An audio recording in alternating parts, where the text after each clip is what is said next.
YouTube, how's it going? Welcome back to the channel. Today I'm going to be going over how I use my on-the-fly tuning switch, also known as my DSP5 switch. Let me know down in the comments below if any other Duramax owners have these installed in their truck and how they also use their switch as well. If you're new to the channel, be sure to hit the subscribe button down below. It would really help me out a lot. But without further ado, let's get right into the video.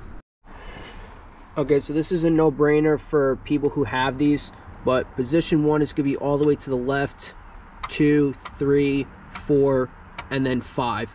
So for me, position 5, as you can see with the little indent right here, position 5 is 12 o'clock for where I'm sitting, and then position 1 is 7 o'clock or 8 o'clock when the indicator is pointing that way.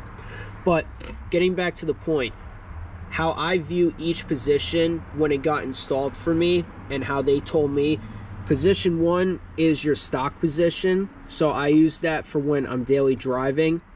Position 2 and position 3 are kind of the same because those are for your towing tunes. That's for when you're towing a trailer, and I do that for my job, and also that's for people who use it for personal use as well. But position 3 also has a hidden feature for daily driving, so if you want to increase your horsepower for daily driving, then you could also keep it in this position right here. Position 4 is your hot tune, so if you're traveling in higher speed limit areas, then you would want to keep it in this position when you want to have also higher horsepower for that area where you're driving. And then lastly, position 5, that is your race tune. So if you're someone who does quarter-mile drag racing, you like to race your buddies, or you just like to drive fast in general, then this is a tune you would also want to be in. But in general, that is for when you're racing your truck. Now the question that maybe is out on the internet, or maybe people have wondered in general, but how much horsepower can you just get from on-the-fly tuning if you have nothing else that is upgraded in your engine, that is maybe fuel related or turbo related? I would say from my perspective, you can maybe get 100 horsepower added with just on-the-fly tuning.